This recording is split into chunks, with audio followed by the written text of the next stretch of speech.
At 06:42 a.m. Caribbean local time, 4 Venezuelan Air Force Su-30 Mk2 air superiority fighters lifted off from Libertad Air Base in tight formation, afterburners roaring and generating nearly 12,000 kilograms of thrust per engine, casting long orange plumes visible up to 15 kilometers away in the dawn sky. Each aircraft carried a tailored weapons loadout. 2 Kh-31A anti-ship missile capable of reaching Mach 30 with 94 kil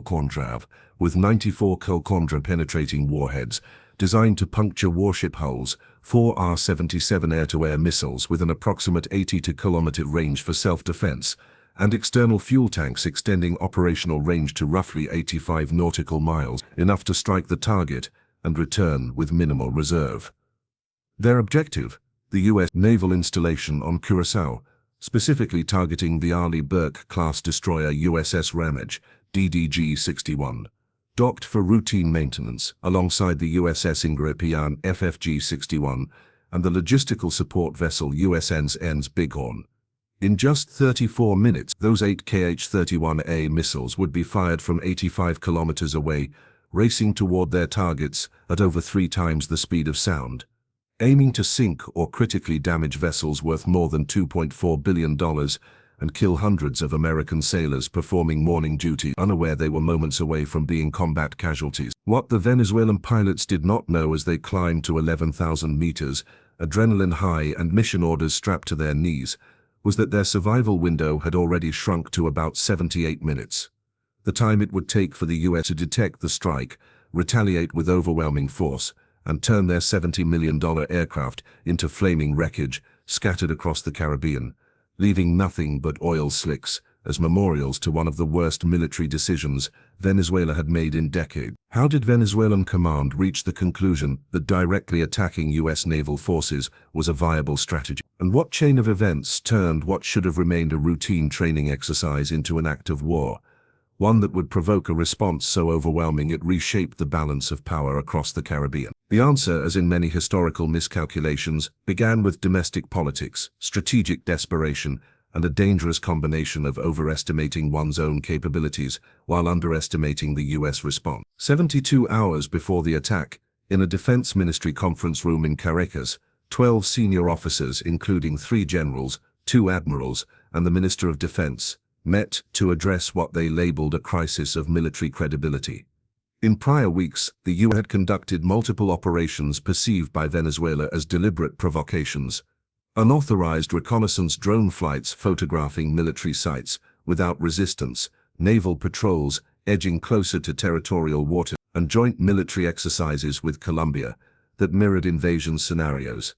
Adding to the humiliation, 3 shipments of Iranian military equipment bound for Venezuela were intercepted before arrival, costing roughly $180 million in lost assets. General Ramirez, commander of the Air Force, argued that continued passivity was damaging morale and eroding international perception, insisting that a limited but visible military response was necessary to prove Venezuela was not a helpless target. He advocated a surprise attack on U.S. naval presence in Curaçao, damaging assets enough to force temporary withdrawal, but not so severe as to trigger full-scale war. His assumption was that the U.S. would avoid large-scale retaliation against a limited strike, especially if Venezuela immediately offered a ceasefire afterward. Some officers objected strongly, but political pressure from factions within the government who saw confrontation with the empire as essential to maintaining domestic support silenced dissent. Operational planning proceeded recklessly fast, just 58 hours from concept to execution, leaving no time for risk assessments or contingency plans. The concept was deceptively simple.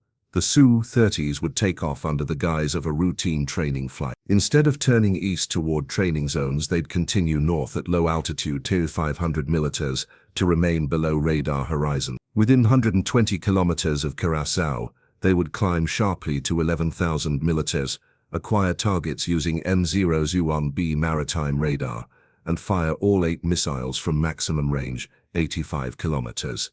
Time over target, under 90 seconds. Egress at full speed before defenses could react. The plan depended entirely on surprise and timing. On paper it seemed plausible.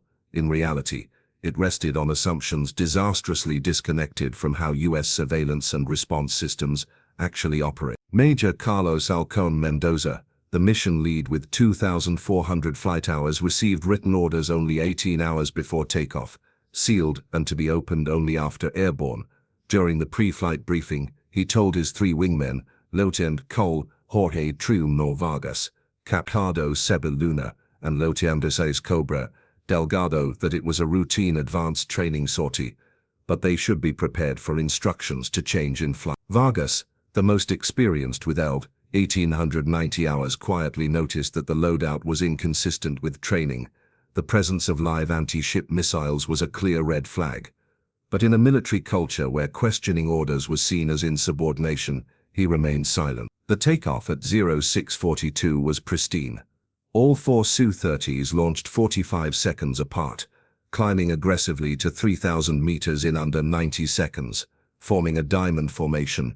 Mendoza, lead, Vargas right, Luna, left, Delgado rear at elevated position for overwatch. After 12 minutes at 180 kilometers from the Venezuelan coast, Mendoza opened the sealed envelope. The orders were explicit: continue north to coordinates 92 kilometers southwest of Curaçao, ascend to 11,000 meters naval vessels in Willemstad, prioritize the Arleigh Burke destroyer, return at maximum speed, avoiding Colombian airspace. The final line was chilling: failure to execute will be considered desertion under fire. Mendoza relayed the orders. Terse confirmations followed, voices tense, especially Vargas's, who clearly understood the gravity.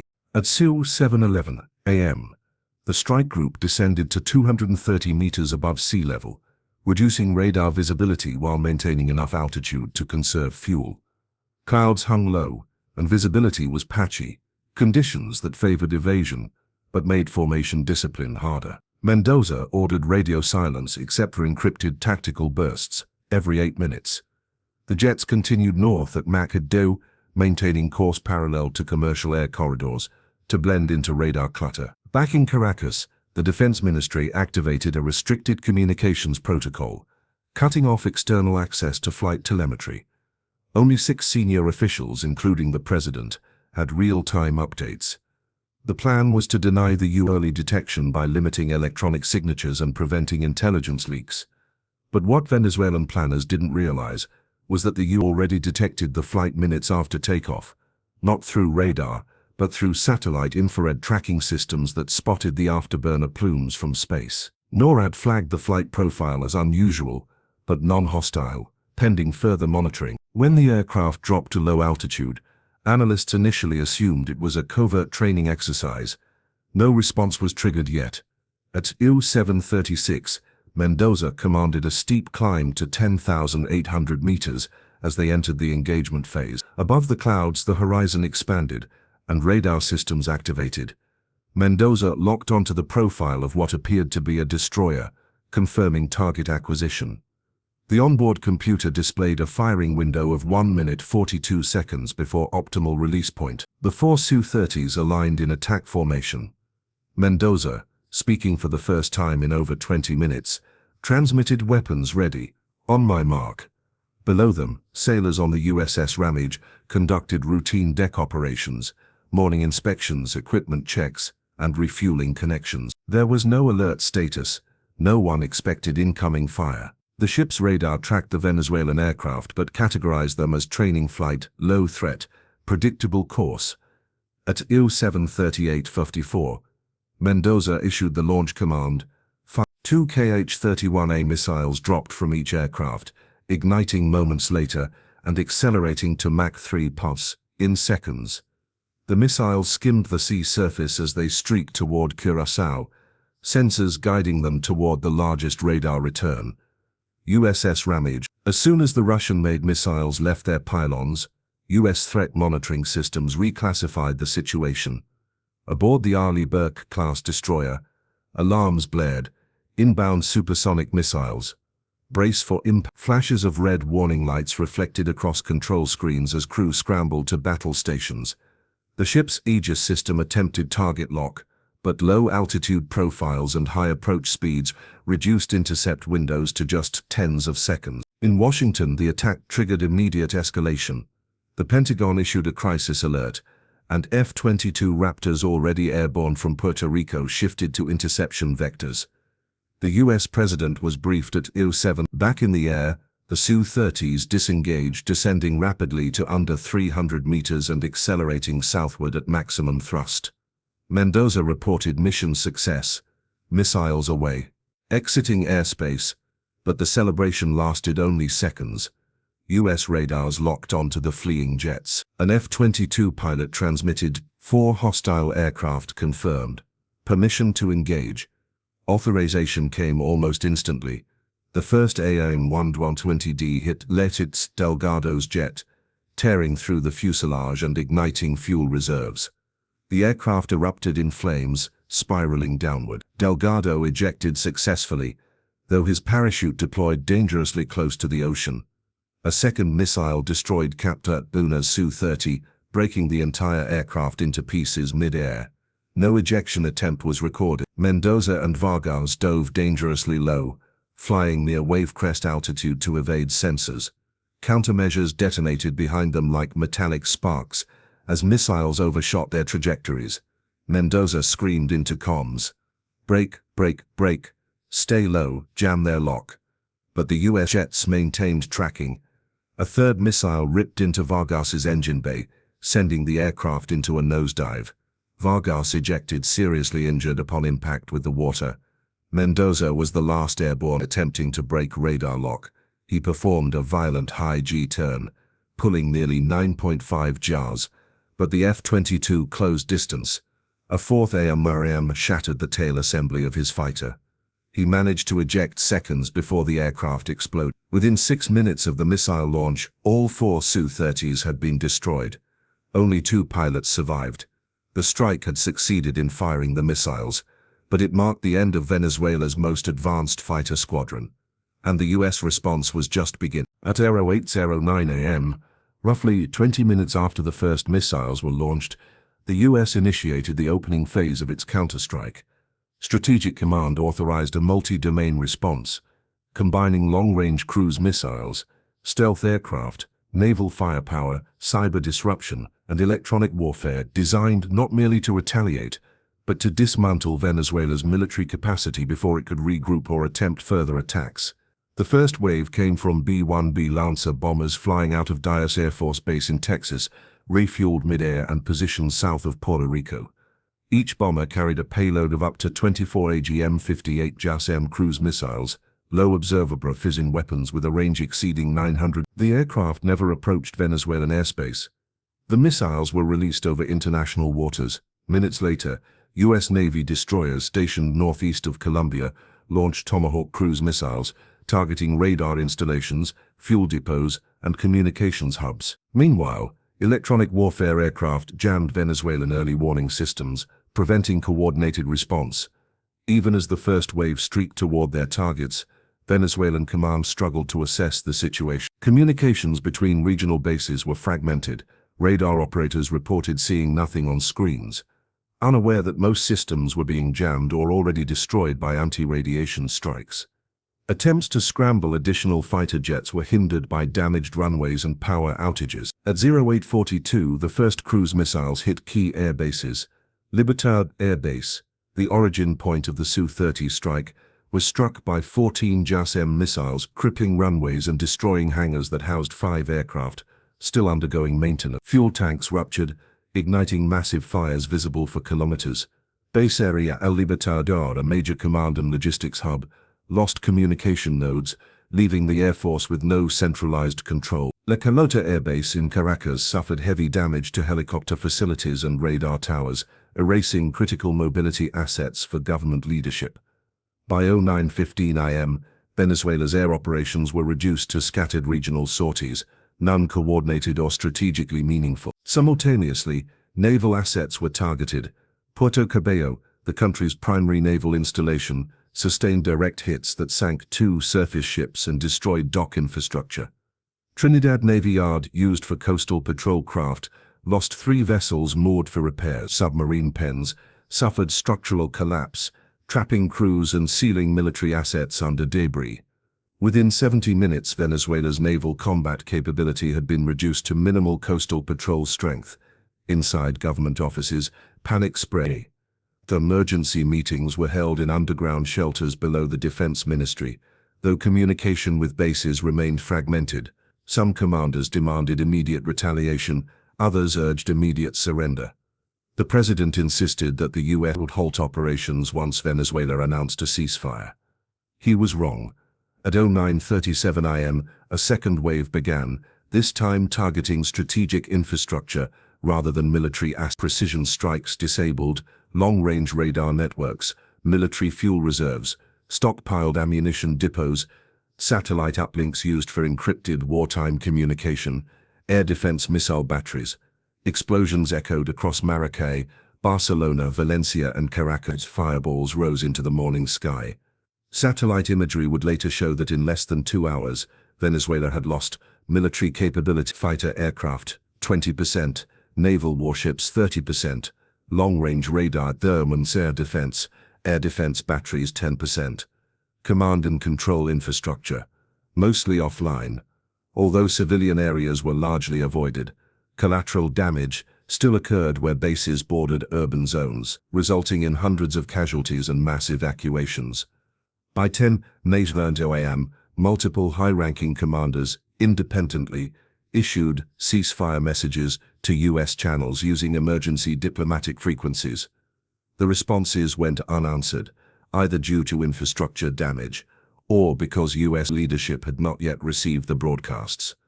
American objectives had not been fully met. There would be one more wave. At 10:24 am, the U.S. launched the final phase of its retaliation. Not aimed at winning air or sea superiority, already achieved, but at ensuring Venezuela would have no capacity to initiate further strikes for years. This phase focused on neutralizing stockpiles, disabling production facilities, and destroying long-range weapons infrastructure. Cruise missiles targeted the Paraguaná Peninsula, where Venezuela stored a large portion of strategic fuel and imported military components. Explosions triggered chain reactions across underground fuel reservoirs, sending columns of black smoke into the sky. Firefighting units were overwhelmed within minutes. At 10:41 am, strikes hit the Takira communications uplink, severing encrypted military satellite channels. Remaining command structures attempted to operate via shortwave and mobile signals, but electronic jamming rendered them unreliable. By 11:07 am, nearly all military communication between regions had collapsed. Bases operated independently, many unaware of national directives or status updates. Inside the presidential secure bunker in Caracas, advisors urged immediate unconditional surrender. The president resisted, believing a ceasefire proposal would halt strikes. Several commanders refused further involvement, stating that military resistance was no longer possible. Finally, at 11:26 am, Venezuela delivered a formal ceasefire request through the Spanish embassy in Caracas, followed by broadcast messages on all military frequencies. All Venezuelan forces are ordered to cease fire. Do not engage U.S. or allied units. But transmission range was limited. Many bases never received the message.